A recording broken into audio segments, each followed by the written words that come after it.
Now all this buy you want to buy, let me teach you how to buy stuff. You will survive with the remaining 90k or 80k that you have. You will find a way to survive, because you know you cannot die.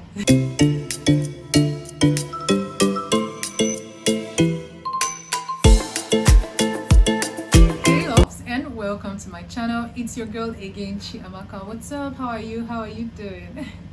So if you're new to my channel, you are very much welcome. Here we talk about life, we talk about personal development, our career, and we also ensure to have fun on this channel, most importantly, right? I'd say subscribe to my channel, take a seat and enjoy.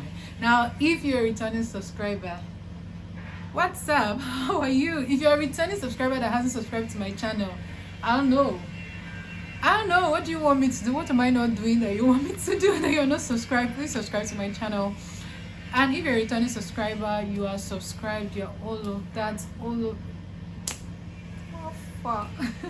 How are you doing? Alright guys, so in today's video we're going to be talking about stuff that is keeping you broke, essentially how to save money. So why exactly are you broke? Like in this life, why are you broke? Is it because you do not have money? Or like there are two categories, right? There's a category of people that feel they do not have money. There's a category of people that have the money but feel that they can save later. It is fine, right? So we're going to be looking at some of these things generally, how to save money, like tips. Okay, let's just say tips that would help you save better. It's very important to save. So we're going to look at why you never have enough money to save. What could be the issue? Is it that you do not have money? Is it that you do not have to save, or you not earn enough for you to save? Right now, to start off this video, I like to pinpoint that saving is a gradual process. It requires consistency. If I want to save 100 million, right, I will decide how I want to get to 100 million, within what time frame, how much do I need to put in, maybe on a daily, on a regular, right? So it requires consistency, it requires a plan, it requires being intentional. It could be a lot of work actually, but there are ways to handle it such that it becomes better for you, and we're going to discuss that and start now. One of the reasons why you never have enough money or you're not saving effectively is because you've not sat down to plan your income. You've not sat down to plan your money. You've likely concluded that you do not have enough money to save, or you have decided that you want to spend first before you save, neither of which, the first might not be true for you, right? The second doesn't work. It doesn't work that way. So until you sit down and count down to say intentionally, this is how much I want to save every year, every month, when I receive my salary or when I get my income or whatever, this is how much I want to save. This is where my money even goes to in the first place. Until you sit down and do that, you will not save effectively and you will never have enough money. Like, it's just not possible. You need to understand where your money is going to. It's very important. Like, where is your money going to? What is eating your money? Is it the nails that you are doing? Probably you're spending 10k for your nails every 2 weeks or every week. Have you tried to cascade what that means for your salary? It might be important to you, absolutely, it's fine. But have you tried to cascade what that means? What percentage of your earning is going into your nails? Or what percentage of your earnings is going into your hair? Or what percentage of your earnings is going into game? Like that. Or what percentage of your earnings is going into luxury life, like going outside to eat and all of that, right? You need to calculate so that you know you know what you're living for. What exactly are you doing with your money? You would know.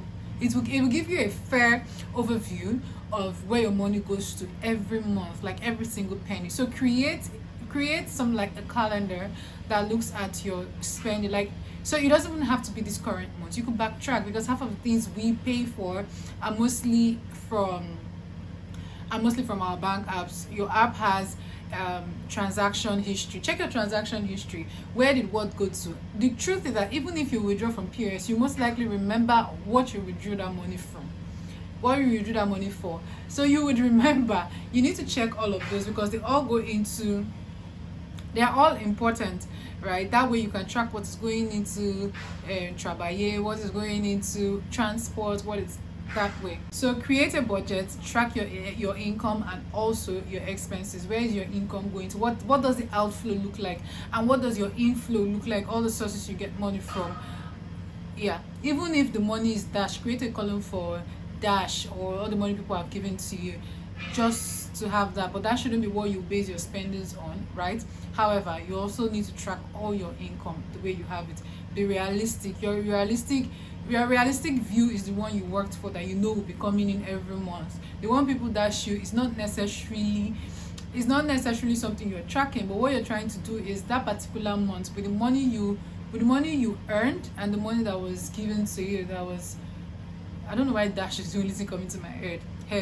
But anyway, the money you earned and the money that was gifted to you, right? What was the total, and how did you even spend all of this money? Where did they go? That's why you say, I don't know where my money went to. Check. You will know. Once you check your transaction history, your transaction history is going to tell you where all of those money went. All you need to do is to go and check it. Okay? 2, cut unnecessary expenses.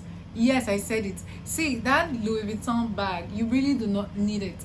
That new restaurant, you really do not need to go there at that point in time, right? I know you guys will come for me for this one, but yeah, cut unnecessary expenses, because the money you are supposed to be saving is going there, and that is why they are called unnecessary expenses. Now, do you know how much eating out costs? Have you checked? If you used to eat out, so you don't want to take food to work, you don't want to take food, you want to buy food, have you tried to check how much you spend on food every day?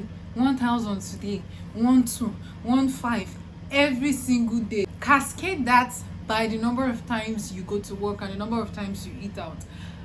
And forget about even just lunch. A lot of people, not a lot, some people do not cook at home, because they don't like cooking, some because of laziness. But can you really afford that lifestyle? And some people, just because they've not sat down to calculate the amount of money that is going out, the moment they calculate it, well, they will be cooking at home. Because if you don't cook at home, so in the morning and in the night you buy food, so you're most likely buying a food of 1,000, depending on where you stay, 1,000 in the afternoon, maybe 1,500 in the evening. That's where you spend 3,500, right? It could be less, it could be higher, that's fine. 3,500 in the morning, you most likely maybe buy bread and everything. At the end of the day, you're either spending 3,500 to 4,000 on food in one day. In one day, you've not talked about you're going out, you're coming in, and all of that. Now, for some people, they can never enter public transport. So it means that you're eating. In fact, even go and eat out, they will take a ride to go and eat out. Do not take a ride back to their house. Then when you are going to work, you take a ride. I'm not saying it, don't get me wrong, I'm not saying it's a bad thing. I'm talking to my girlies and my guys who are struggling to live their life, right? Struggling to save their salary to do other things. I'm just letting you know where your money is going to. If you're to cut down anything and you feel like no, I can't do that, that's fine. But you should be careful. You should be careful, because if you're trying to save, you have to give up a lot of things, and that's the truth. You have to make sacrifices just so you can save. If you're the type that is easily attracted to luxury brands, if you're easily attracted to luxury brands, right, you might want to step down and buy generic brands. Now, generic brands do not necessarily mean they are Aba made, right? It's like going to Lagos market and buying a clothing or a dress. You most likely not even see that dress on somebody else, right? You might want to cut down on the amount of designer dresses you're buying. Now, designer dress might not just be the Louis Vuitton and all of that. It could even be one store in Lekki that claims to be selling designers, or that claims to be selling high-end, right? You might want to cut down on your boutique spendings and go to a generic market or a generic store where things aren't expensive. So you see some stores selling corporate gowns for 50k, 70k. Some of them worth it, some of them you look at it and you're like, why there are some stores that are selling dresses for 20,000? You see some for 15 and they look okay, some even for 8k and they look okay. You might want to tilt towards that, something more generic, right? And also you have those of, you can also buy second-hand dresses.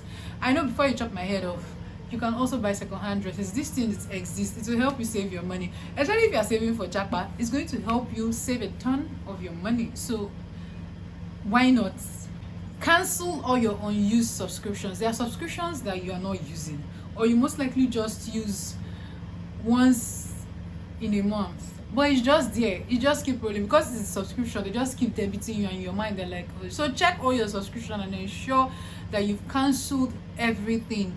Your Netflix subscription, Prime, Microsoft, whatever subscription you're using, Udemy, check and cancel.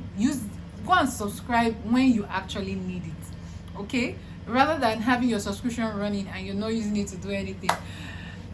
For your Netflix, do you watch the Netflix, or do you just have users on your Netflix, like people who are actually using your Netflix for you? Okay, you need to check that. Your money might just be, people might just be building house on your head. You need to check that as well. But if you have family who is using that, you can also leave it running. After all, it's part of your expenses.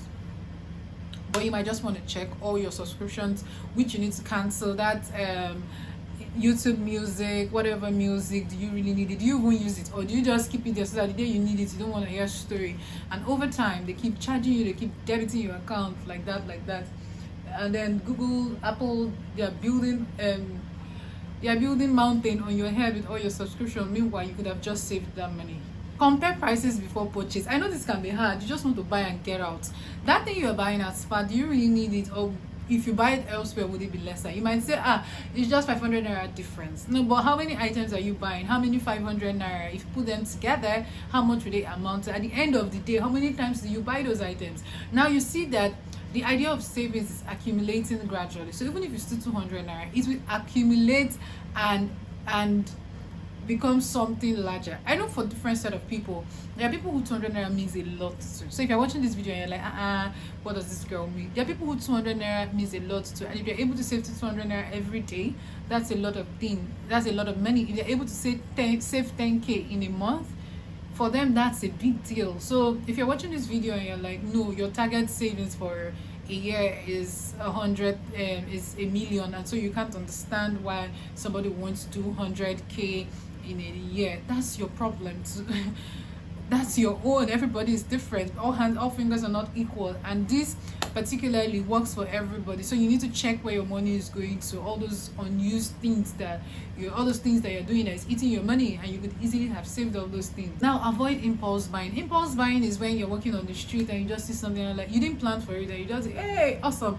Some people do that once in a while. The reason why I like impulse buying sometimes is, especially for dresses, it means that you don't have to prep before you go to the market and go and do all of that. But do you have the money? Like, impulse buying ends up making you have a lot of things that sometimes you don't need because you've not evaluated whether you need that thing. At that point in time, it was fine, it made sense to you, and then you purchase it and you go home, it doesn't make sense anymore. Like, you're like, why do I need this thing, right? Why do I need it? Take for instance, I had seen a jumpsuit being sold, a play suit being sold somewhere. And funny, I've been looking for play suits for a while, but this was a corporate play suit, and I wanted to purchase. I looked at it, I was like, why do you need it? What do you need it for? Like, why? And I couldn't answer that question. I didn't get it. I'm like, when I need it, I would get it, because if I get it, I'm just going to keep it here, probably wear it to shoot a video. But where would I wear a corporate jumpsuit to? If I'm going for a corporate event, I would put on corporate, like decent, maybe a jumpsuit, rather a jumpsuit corporate than a play suit corporate. Would you get? So just to recap, if you are the type that is eating out, you might want to consider cooking. If you like taking cabs, you might want to consider public transport. That one will easily save your money. Do you know how much is this thing, Uber and Co? Okay. So if you're doing luxury brand, you might want to do generic brand. You might also want to do Agrica. You have subscriptions that are not in use, cancel them. Avoid impulse buying, compare prices before you buy as well, and all of that. Now this brings me to the third. What you need to do is to adopt pay small. That's buy now, pay later. I know this is not very common in Nigeria, in Africa, especially Nigeria, because we do not like to take loan. We do not want to owe anybody. So in Africa, in Nigeria, which I'm more familiar with, we do not like anything that has to do with pay small, right? Which is funny. Like nobody wants to take a loan. Like no serious person wants to take a loan for something minute. If you want to take a loan, it has to be something that is very important, like something that you know that you need a loan for. So me coming to tell you this, you're now wondering. So before I will give you this advice, to let you know that I understand how we think. But this is what buy now pay later does is, so you want to buy something like a TV costs 150,000 naira, right? So buy now pay later, you pay maybe 25% upfront, and then they split that money over a period, some 3 months, some 4 months, and all of that. Now I think for carbon, if it crosses 3 months, the interest on top increases. So you need to check all of those. What it does for you is that you can get that product when you need it, but you can defer payment such that you pace yourself as you pay, so you don't feel the you don't feel the effect of spending bulk money. So you can split that bulk money, you can split it into two and say, I want to pay twice. When you do it, you would understand what I'm saying. But ensure that you pay it back. I think they mostly give people who are earning and working. I think it has some of those. You need to do your KYC and all of that, very important. But what I'm saying is explore those options, because it means that for that month you're still able to save, you're still able to pay for whatever item, and you still have money left. Okay, so the one I have used, a company I have used, is Carbon. I used Carbon to buy some of the things in my apartment, right? In fact, I just wanted to pay twice. This is some of the things, or just one thing. I think it's just one. I wanted to pay twice, not because I did not have the money, but I felt like if I pay that twice, I could use the remaining balance to get something else, right? So that means I can get 2 of the items at once while I pay. And it was pretty easy. The effect wasn't a lot on me, so to speak. I paid them before the time even elapsed, because by the time I had the money, I'm like, you should come and clear your money, I beg. Right. So I used them, got the items that I want, and that's it. So whenever I have something bulky and I want to buy, they are in partnership with a lot of stores, and I think they've upped their game right now. Before, they had specific stores like what's it called, specific stores like Spa, but I think right now they credit your card such that you can use your card anywhere, right? So you sort of pay for the item up front because they put it in a blocked account, right, that you can use to pay at any store, I think. So now you're owing them directly and the item is paid for. So it's now, the relationship is now between you and Carbon, no longer you and the merchant.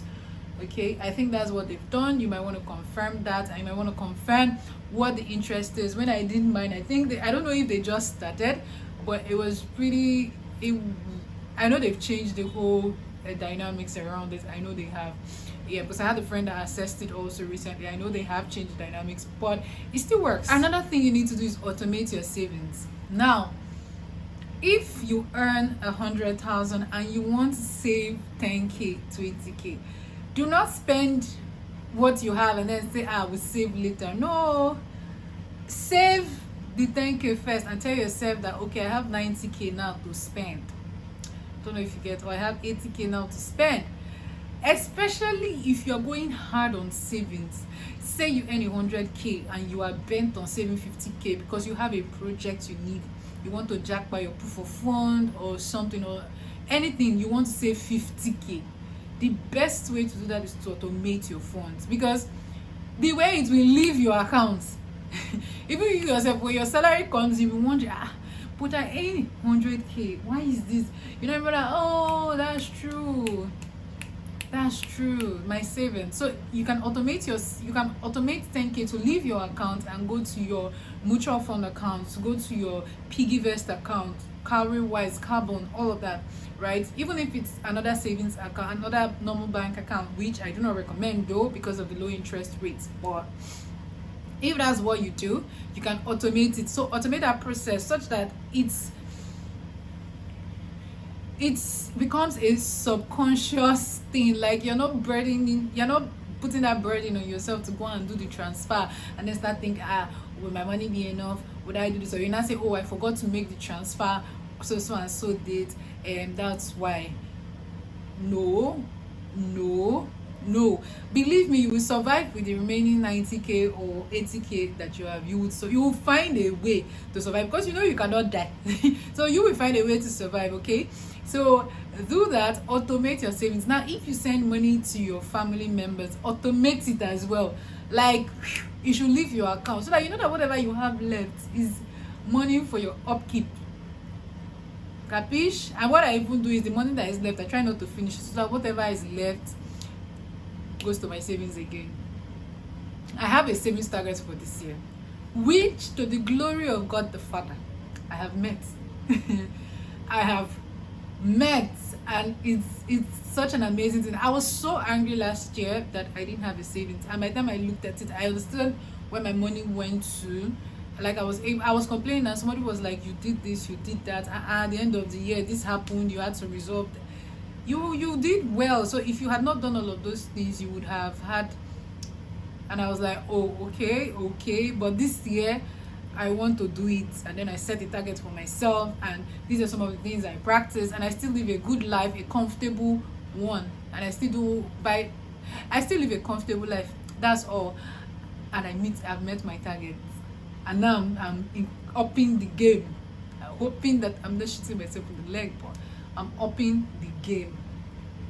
Okay, so yeah, we really need to up our game. So automate it. If you're sending money to your family, automate it, let it leave, such that you are left with your money for the month. That's all. So automate everything that is going on. If you're owing somebody, I will not say you should automate it too, so that by the time it ends, okay, yeah, you could automate it and say not monthly, just when the salary comes, one payment, it happens. But that you could go and do a transfer yourself as well. But if it's something that you know is steady, automate it. If it's the type that, if you're saving for your house rent, if you have savings for house rent and savings for others, automate both of them. Your bank app can do it, so don't look at me. Your bank app can do it. Go there. It's called, on Access, it's called scheduled payment. I do not know what it's called on GT or other banks. I know Access is scheduled payment. Okay, and do that scheduled payment from your salary account, so that it goes immediately. If your salary comes in 25th, do that payment to go out 28th, yeah, or 27th, just in case there is a delay. Now, all this buy you want to buy, let me teach you how to buy stuff. Wait for discount. When do you have coupons and all of that? Okay, so what do? There is Black Friday. Black Friday is in November, correct? Cyber Monday, I think November as well. Christmas, a lot of stores will do Christmas sales prior to Christmas. Easter, they will do prior to Easter sales. Independence sales, October. New Year, some of them will do.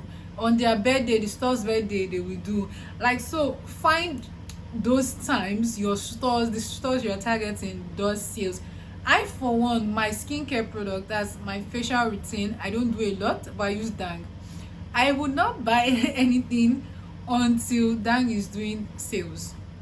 As I am like this, so we're in September, it's October, November, December. Her sales is usually, I think, at the beginning of December or second week of December, I'm not too sure.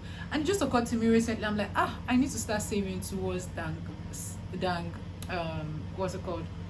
I need to start saving towards Dang. And then I thought about it, how much do I even want to spend during Dang? So I know how much I am saving. Like, what is my max? For me, it was my max limit. And as I am like, I have an idea, because I know even if I save beyond that, so just for skincare, facial routine, I don't think I've gotten to that phase where I can afford more than that. I don't know if you get. That's it for me. So if you have any store at all, if you buy on ASOS, Zara, if you even buy Nuban beauty products, if you buy whatever you buy, what else can I think of? Whatever thing you buy, as long as that store is a bit international, right? Probably not even international. Stores on Instagram, vendors on Instagram, most of them do sales. Even in store, most of them do sales. So all you need to do is go to the other, if they don't have an Instagram page, I don't know how you do that, go to their store.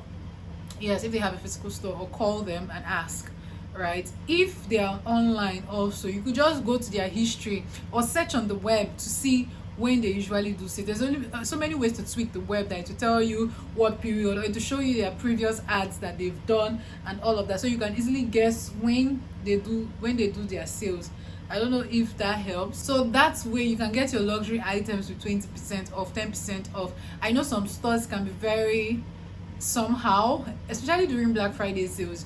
You would hear that the thing stuff before Black Friday, it was 100,000 or $100, and just before Black Friday it will move to 110 or 120, and on Black Friday they will now do 10% off 120. Crazy mathematics. Yes, we know that happens. It sure does. And another thing is, if you're buying on sale, most people will not let you do buy now pay later, because it's a sale, except it's the type that your card is already paying for it, right? So that way they don't even know if it's buy now pay later. To them, you are paying instantly. You're the one who is using a third party company to do buy now pay later with, so they're the ones you're owing. Okay, yeah. So that's it. You really need to check out stores, their coupons when they do their sales, with what percentage off you can get, and all of that. After all of this, you need to track your progress. What's your financial goal, right, for the year? What's your financial goal? What does success look to you like financially in that year? What would you consider a success for your savings within that year, within 2023? What will be your savings? It's not too late though. If you were going to set a target of $1 million for the year, right now you can decide to say, okay, let me just do 300, because the goal is, we pray to stay alive. So even if you save 300k this year, you could add it to whatever you save next year, and then the year after that, and then the year after that, and all of that, right? So track your progress. Small change can add up over time. That's the truth. Like, over time, gradually things begin to add up. That 200 naira that you did not use on your own food, that 1k that you did not use on your nails, or that 1k that you saved because you bargained, or because you waited for anniversary, or that money you saved because you changed a vendor. Maybe the person who used to do your nails start 24k, you found somebody that used to do 10k, and then you swapped. That way you've saved 14k, right? And you still have a good deal, like the person still treats your nail very well. That money you are saving, if you add them over time, it becomes something significant, something big. All of this is not like it's easy. It's not a walk in the park. You have to deprive yourself of some things, especially if you are setting financial goal. You have to deprive yourself a lot of things, and you have to save first before you spend, meaning that you might have little to spend and you have to manage it for that month. Okay, you have to deprive yourself a lot of things, and remember that consistency is key. Savings is all about consistency, because if you save today, you have to save tomorrow, and then the next month, and then continuously like that. You will always be saving. So over time, you're able to find out ways, other sources of income for your savings, things you can cut out that will give you money, that would have ensure that you have money to save. Now, it doesn't mean that you should live a life of a pauper.